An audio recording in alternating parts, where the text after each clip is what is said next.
കഴിഞ്ഞ സർക്കാർ അധികാരത്തിലിരിക്കുമ്പോൾ പറഞ്ഞൊരു കാര്യം 10 ലക്ഷം MSMEകൾ തുടങ്ങുമെന്നായിരുന്നു. പക്ഷേ നേരത്തെ വിജിൻ തന്നെ ഇവിടെ ഈ സഭയിൽ പറയണ്ടായി 4 ലക്ഷം MSMEകളാണ് തുടങ്ങിയെന്ന്. പക്ഷേ ഏറ്റവും വിചിത്രമായ കാര്യം സർ, ആ കാലയളവിൽ ഈ 4 ലക്ഷം MSMEകൾ തന്നെ ഒരുപാട് തട്ടുകടകൾ പോലും MSMEകളായി റീബ്രാൻഡ് ചെയ്തു എന്നുള്ളതാണ് അന്ന് നമ്മൾ കേട്ട ഏറ്റവും വിചിത്രമായ കാര്യം. യഥാർത്ഥത്തിൽ ഇതൊന്നും നടന്നില്ല സർ. ഞാൻ ഒരു പ്രധാനപ്പെട്ട ചോദ്യം, നമ്മൾ പല സബ്സിഡികളും ലഭിക്കാതെ പോയി, പല ആളുകൾക്കും ഇതിൻ്റെ ഗുണം ലഭിക്കാതെ പോയി.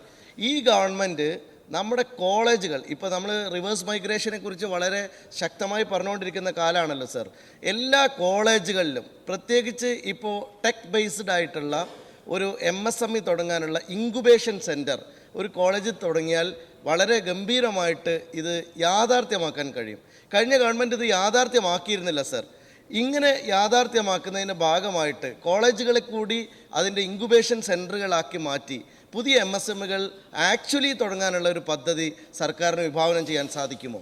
ബഹുമാനപ്പെട്ട മന്ത്രി. സർ, വിഭാവനം ചെയ്യാൻ സാധിക്കും തീർച്ചയായിട്ടും. MSMEകൾ എത്ര വന്നു, അതിൻ്റെ ടോട്ടൽ സ്റ്റാറ്റിസ്റ്റിക്സ് എത്രയൊക്കെയാണ്, അത് മുഴുവൻ ശരിയായ MSMEകളാണോ എന്നുള്ള ഡീറ്റെയിൽസ് ഒന്നും ഇപ്പോൾ ഗവൺമെൻറ്റിൻ്റെ ആധികാരികമായി പറയണമെന്നുള്ളതുകൊണ്ട് എൻ്റെ കയ്യിലില്ല. നോക്കിയിട്ട് കഴിഞ്ഞ ഗവൺമെൻറ് കാലത്തുണ്ടായ ക്ലെയിമിനെ സംബന്ധിച്ചൊക്കെ ഉള്ള ആ സ്റ്റാറ്റിസ്റ്റിക്സൊക്കെ നോക്കിയിട്ട് പറയാം.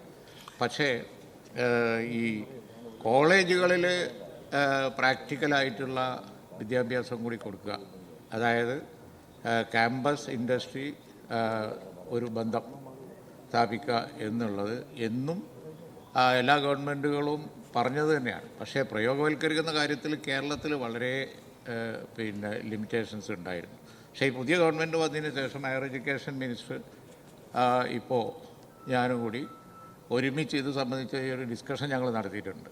അത് പ്രാക്ടിക്കലാക്കാൻ വേണ്ടി ഉള്ള ടെക്നീഷ്യൻസിനെയും ഉദ്യോഗസ്ഥന്മാരെയും ഒക്കെ വെച്ച് സമയമെടുത്ത് ഒരു ചർച്ച ഞങ്ങൾ നടത്തി. തീർച്ചയായിട്ടും യാഥാർത്ഥ്യമാക്കണം, അല്ലെങ്കിൽ നമുക്ക് ഭാവിയില്ല. കാരണം എന്താണെന്ന് വെച്ചാൽ നമ്മുടെ ഡിഗ്രിയും കൊണ്ട് പുറത്തു വരുന്ന കുട്ടികൾ, ബഡ്ജറ്റ് പ്രസംഗത്തിൽ ആ കാര്യങ്ങൾ പറഞ്ഞിരുന്നു, പുറത്തു വരുന്ന കുട്ടികൾ അവർ എംപ്ലോയബിൾ ആക്കണം, അവർക്ക് കപ്പാസിറ്റി ഉണ്ടാകണം. കപ്പാസിറ്റി ഉണ്ടാവണം എന്നുണ്ടെങ്കിൽ കോളേജുകളിലാവട്ടെ, എഞ്ചിനീയറിംഗ് കോളേജുകളാകട്ടെ, എന്തായാലും ശരി ഒരു കപ്പാസിറ്റി ബിൽഡിങ്ങിൻ്റെ ഒരു എഫർട്ട് നടത്തേണ്ടതുണ്ട്. അതിനിത് യാഥാർത്ഥ്യമാണ്, പറഞ്ഞുകൊണ്ടിരുന്നാൽ പറ്റില്ല. അപ്പോൾ യൂണിവേഴ്സിറ്റികളിലൊക്കെ അതിലേക്ക് അങ്ങ് ചെല്ലുമ്പോൾ ഒരുപാട് തടസ്സങ്ങളുണ്ട്. ആ തടസ്സങ്ങൾ നീക്കണം എന്ന് ഹയർ എഡ്യൂക്കേഷൻ മിനിസ്റ്ററും ഞങ്ങൾ പങ്കെടുത്ത ഒരു ചർച്ചയിൽ നയപരമായൊരു തീരുമാനം എടുത്തിട്ടുണ്ട്.